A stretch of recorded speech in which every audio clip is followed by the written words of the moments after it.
Таңертең оянасыз, бойыңызда сергектік жоқ. Керісінше, ішіңіз кеуіп, ауырлап, өзіңізді шаршағандай сезінесіз. Мүмкін кешегі астан кейінгі жайсыздық әлі басылмай тұрған болар. Немесе, керісінше, бірнеше күннен бері дәретке бара алмай, іш қатудан зардап шегіп жүрсіз бе? Көптеген адамдар уақытша дәрі ішіп, мәселені шешкендей болады. Бірақ ертеңіне бәрі қайталанады. Көпшілік адамдар жасым келді, бұл қалыпты жағдай деп қабылдайды. Алайда бұл норма емес. Бұл сіздің шегіңіздің көмек сұрап айқайлаған дауысы. Бүгін мен Мирас Ерланұлы сіздерге 60 жастан кейін ішек жұмысының неліктен өзгеретінін, қандай қауіпті белгілерді жіберіп алмау керектігін және дәрі-дәрмексіз ішекті қайта іске қосудың ең тиімді тәсілдерін айтамын. Енді ең маңызды сұраққа келейік. Нелікте 60 жастан кейін ішек жұмысы өзгереді? Мұның астарында бірнеше негізгі физиологиялық себеп бар. Ең алдымен перистальтика бәсемдейді. Бұл ішектің толқын тәрізді жиырылып, тамақты алға итеріп отыратын табиғи қозғалысы. Жас ұлғая келе, ішек бұлшықеттерінің тонусы төмендеп, бұл жиырылулар сирей бастайды. Нәтижесінде тамақ ішекте ұзақ тұрып қалады. Бұл іркіліске, кебуге және созылмалы іш қатуға әкеп соғады. Екіншіден, ферменттердің азаюы. Асты қорыту үшін асқазан мен ұйқы безі арнайы ферменттер бөледі. 60 жастан кейін олардың өндірісі айтарлықтай төмендейді. Тамақ толық қорытылмаған күйде ішекке өтеді де аши бастайды. Іштің кебуі, газдың жиналуы мен ауырлық сезімі осы процестің тікелей салдары. Үшіншіден, микрофлораның өзгеруі. Пайдалы бактериялардың саны азайып, олардың орнын зиянды микробтар басады. Бұл тек ас қорытуды ғана емес, иммунитетті, тіпті көңіл күйімізді де нашарлатады.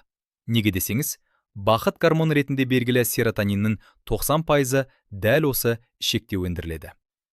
Төртіншіден, ылғалдың тым көп сіңірілуі. Ішектің соңғы бөлімдері тамақ қалдықтарынан сұйықтықты артық сорып алады. Соның салдарынан нәжіс қатайып, дәретке шығу үлкен қиындыққа айналады. Осы факторлардың жиынтығы іш қатуға, созылмалы шаршауға және жайсыздыққа себеп болады. Бірақ алаңдауға негіз жоқ. Бұл процестерді бақылауға және жақсартуға болады.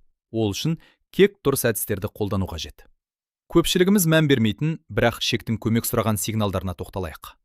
Дәрет жиілігі. Егер аптасына 3 реттен сирек дәретке барсаңыз, бұл медициналық тұрғыда нақты іш қатудың белгісі. Дәрет сипаты.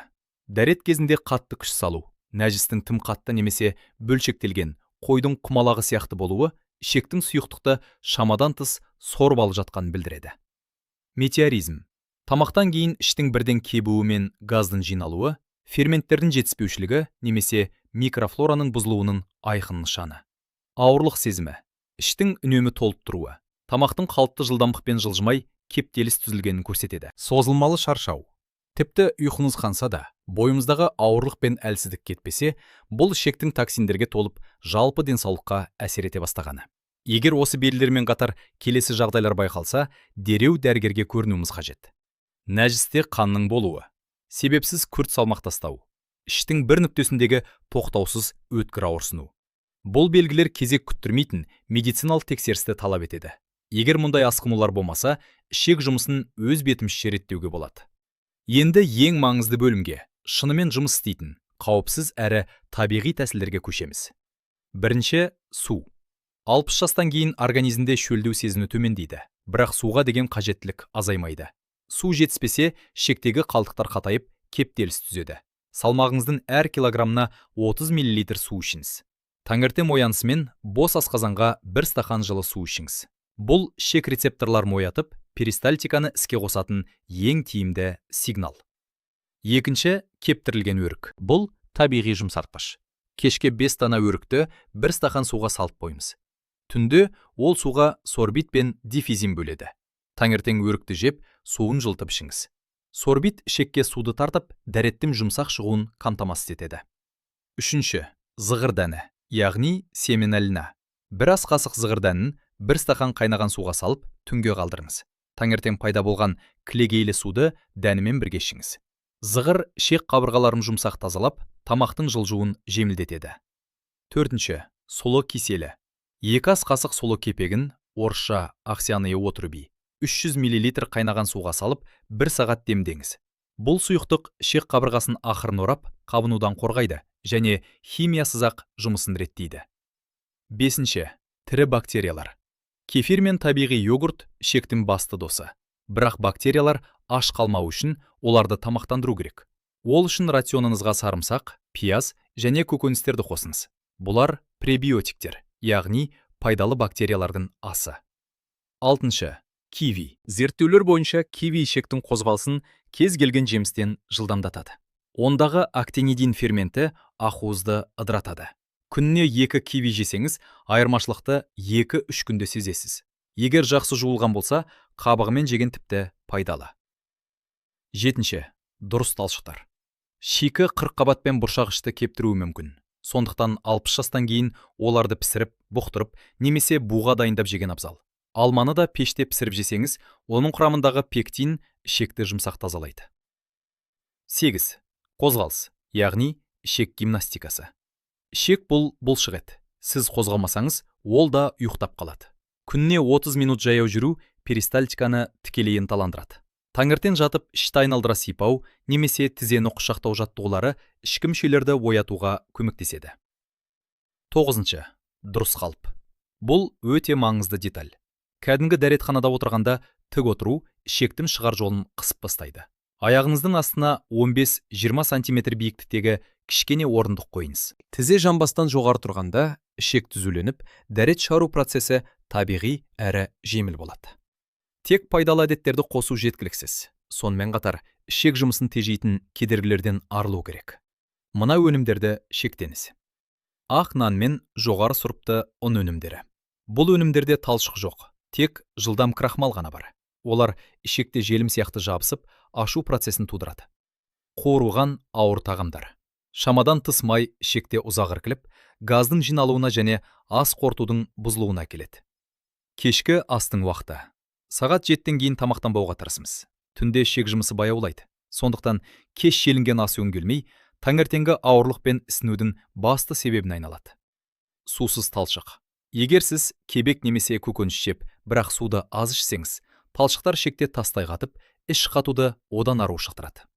Қазір әлеуметтік желілерде ішекті тазарту деген атпен өте қауіпті әдістер тарап жүр. 60 жастан асқан адамдарға мына нәрселерді өз бетінше жасауға қатаң тыйым салынады. Кастр майы мен тұзды ерітінділер. Бұл әдістер организмді тез сусыздандырып, электролиттік тепе-теңдікті бұзады. Бұл жүрек пен бүйрекке үлкен салмақ түсіреді. Клизма арқылы жуу. Дәрігердің нұсқауынсыз жасалған клизма ішектің табиғи микрофлорасын шайып жібереді және оның өздігінен жұмыс істеу қабілетін жояды. Сенна шөбі. Сеннаға негізделген шайлар мен дәрілерге ішек тез үйреніп кетеді. Нәтижесінде ішек жалқауланып, бұл шөпсіз мүлдем жұмыс істемейтін болады. Тәуелділік туындайды. Ішек денсаулығы үшін агрессивті тазарту емес, күнделікті, жұмсақ әрі тұрақты қолдау қажет. Біздің мақсатымыз ішекті зорлау емес, оған табиғи жолмен көмектесу. Сонымен, алған білімімізді нақты іске асырайық. Міне, сіздің ішегіңізді сағаттай жұмыс істетуге арналған күнделікті жоспарыңыз. Таңертең, оянысымен 1 стақан жылы су. 20 минуттан соң сұлы киселі немесе зығыр тұнбасы. Таңғы асқа, түнде езілген кептірілген өрік немесе 2 дана киви. Сосын 20 минут таза ауада серуендеу. Күндіз. Негізгі тамақ талшыққа бай, бірақ жұмсақ өңделген бұқтырылған көкөністер, балық, қарақұмық болуы тиіс. Тамақтан соң міндетті түрде 10 минут жаяу жүру. Есіңізде болсын. Шай мен кофе судың орнын баспайды. Таза су ішуді ұмытпаңыз. Кешке. Кешкі ас сағат 7-ден кешікпеу керек. Үй қалдында 1 стақан айран немесе кефир ішіңіз. Ертеңгі күнге дайындық ретінде 5 дана өрік қағын суға салып қойыңыз. 60 жастан кейін ішек жұмысының баяулауы. Бұл үкім емес. Бұл тек ерекше күтімді қажет ететін кезең. Перистальтика мен ферменттер азайғанымен, біз айтқан қарапайым әрі қауіпсіз тәсілдер, жылы су, зығыр, киви, ішекті қайта оятуға толық қауқарлы. Қауіпті эксперименттерден аулақ болыңыз. Егер іш қату 3 айдан асса, нәжісте қан көрінсе, немесе салмағыңыз күрт төмендесе, өз бетімізше еміздемей, дереу маманға көрініңіз. Дені сау ішек. Бұл тек ас қорыту емес. Бұл жарқыраған тері, сапалы ұйқы, мықты иммунитет және көтеріңкі көңіл-күй. Өйткені ішек біздің денсаулығымыздың іргетасы. Егер бұл видео сізге пайдалы болса, лайк басып, арнаға жазылыңыз. Өзіңізді күтіміз.